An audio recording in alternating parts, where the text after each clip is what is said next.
organic, unpredictable, unknown, lovely, beautiful, a sense of fulfillment. This is part of the pleasures of life and not the chores of life.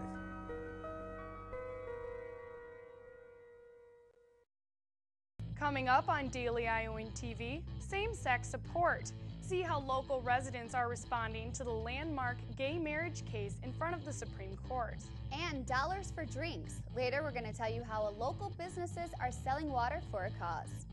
And in sports, an NIT preview, a final look back at wrestling, and a special guest joins us on set coming up.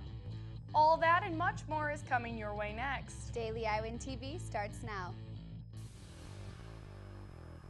I'm Tom Brokaw. For more than 100 years now, the University of Iowa community has been waking up to the Daily Iowan. Today, it's the largest newsroom in eastern Iowa. And now you can see the news every night on Daily Iowan TV and get it anytime worldwide at dailyiowan.com.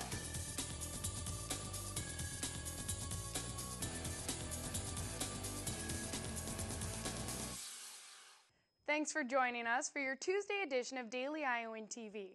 I'm Nicole Meehan. And I'm Lauren Moss. You may have seen this picture posted on social media sites like Facebook or Twitter today. This red square is the Human Rights Campaign logo, symbolizing support of same-sex marriage.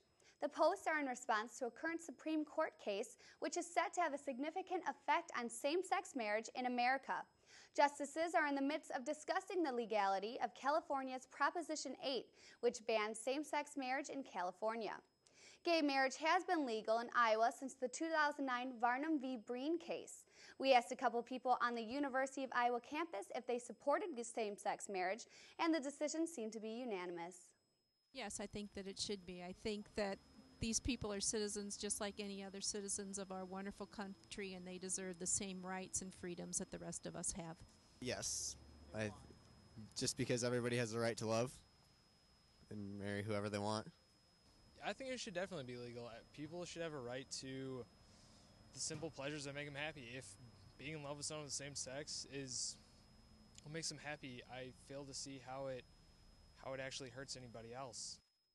Now, the Supreme Court can decide in a way that applies only to California, to a handful of states along with California, or all 50 states at once. This week is World Water Week, and there are plenty of ways to get involved in the cause. Daily Iowan TV reporter Logan Edwards took a look at one of them. 780 million people worldwide do not have access to clean water. But this week, Iowa City has the opportunity to help lower that number through involvement in the TAP project. The TAP project is one of the newest campaigns from UNICEF. They seek to provide countries in the developing world with clean sanitation systems and access to clean water. According to UNICEF, every dollar donated will provide 40 days of clean drinking water to a child in need. Participating in the TAP project is easy. All you have to do is go to a local restaurant, like Cactus, and donate $1 for the water that you would receive, otherwise for free.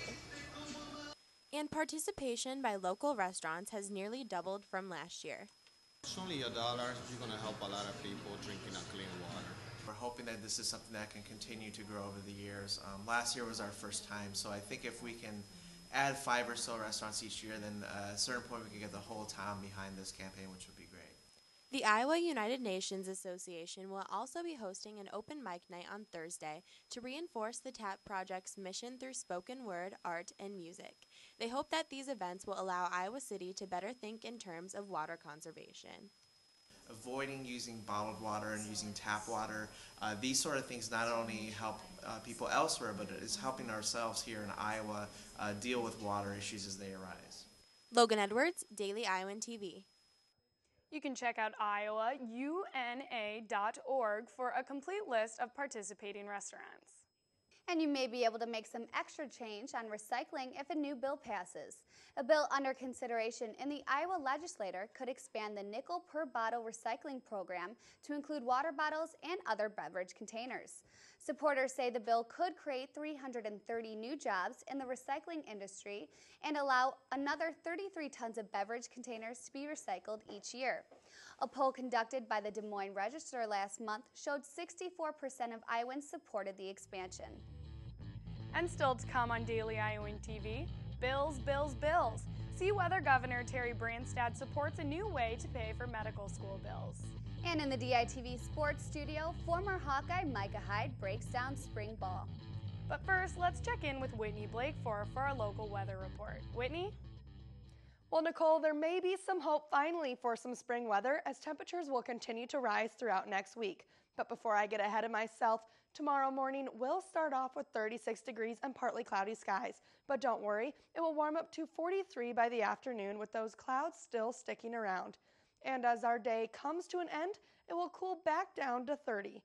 Now, as we take a look into our extended forecast, expect warmer weather, but some showers as well.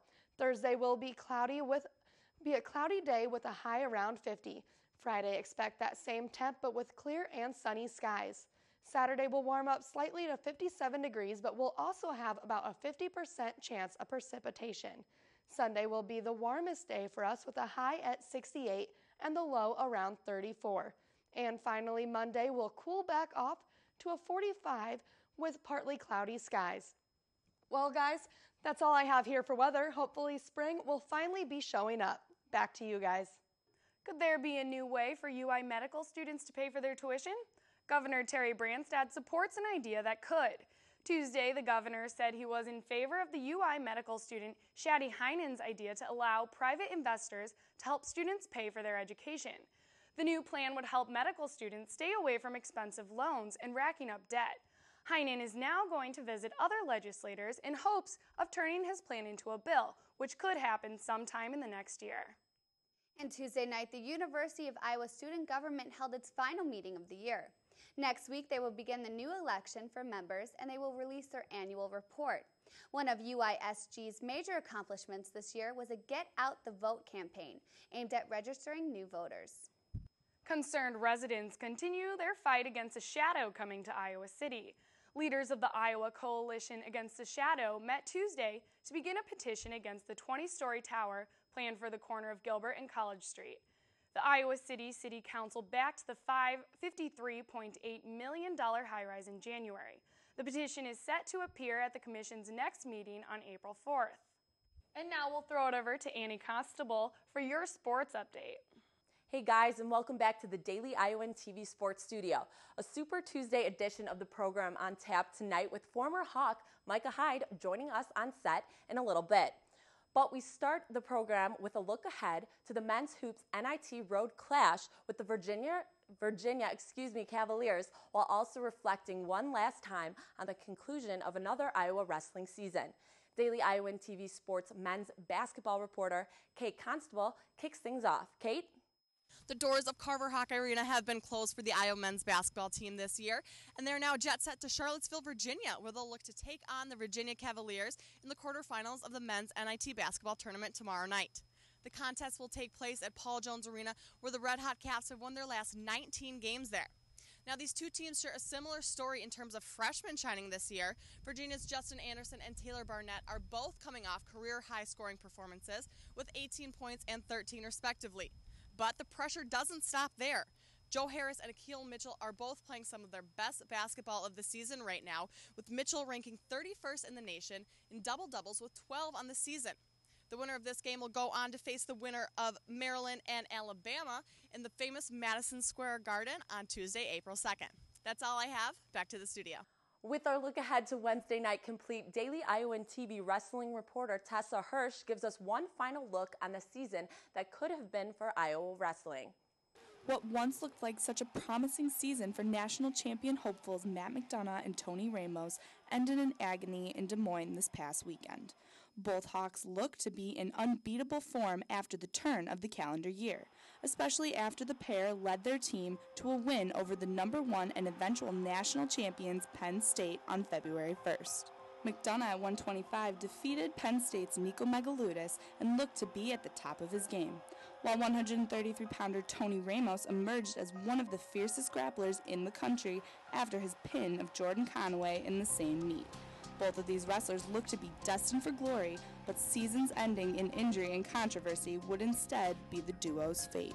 At the championships, McDonough was unable to beat Jordan Sprankle of North Dakota State University and ended his career at Iowa with 122 wins and only 9 losses.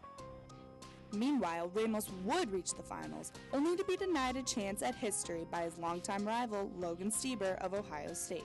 After a controversial call, the video was reviewed and declared no points for Ramos, and would go on to lose the championship bout.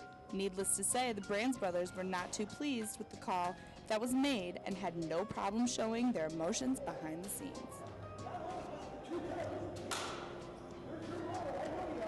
Injuries plagued other members of the Black and Gold as well, including heavyweight Bobby Telford, who had to forfeit his matches, and 174-pounder Mike Evans, who seemed to have tweaked his knee during his match against Mizzou's Todd Porter and had to have his leg wrapped for the rest of his duels.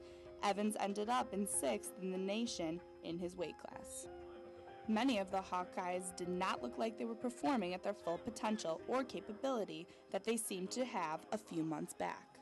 And while disappointment certainly had its way of clouding perception, one outstanding performance at the duels did come through Derek St. John at 157, who will always remember 2013 for the ecstasy rather than agony after claiming his first ever national championship. Tessa Hirsch, Daily Iowan, TV Sports.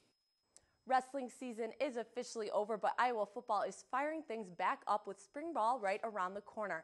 Joining us on set now, one guy who knows a little bit about playing under the lights of Kinnick, Micah Hyde.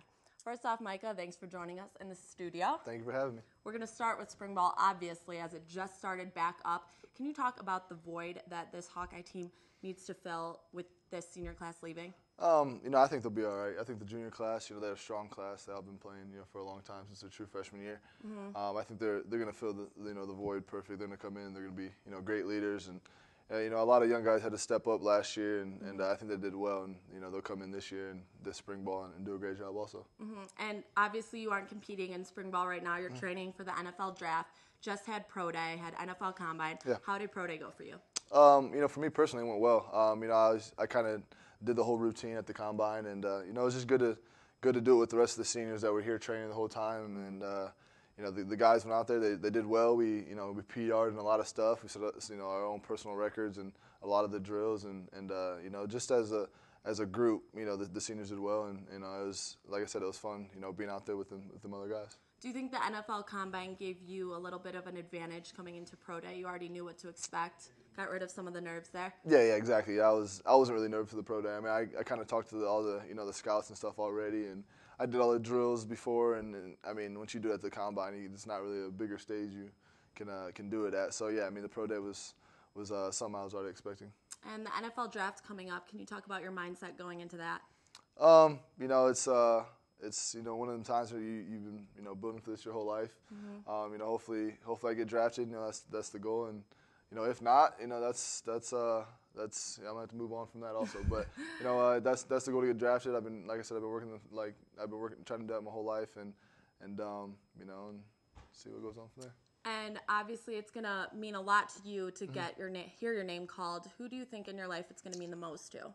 Obviously my mom. Mm-hmm. My mom's gonna she's way more nervous right now than I am about this whole situation. She's calling me every day, asking me, who I'm talking to, this and that, and I'm just like, Mom, chill. Like, it's not that serious. But it is serious. But it's she's obviously gonna be the one that's it's gonna be the most impact. Obviously, moms can do that in our lives. They're very abrasive like that, Mm-hmm. but we love them.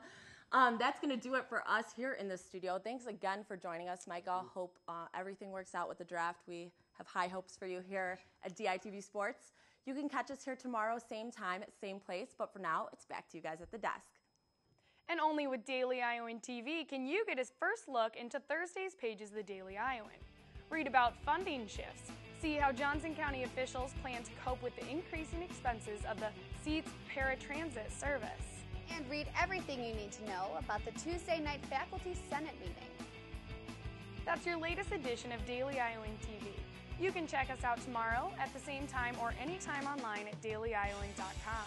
Thanks for watching and have a great night.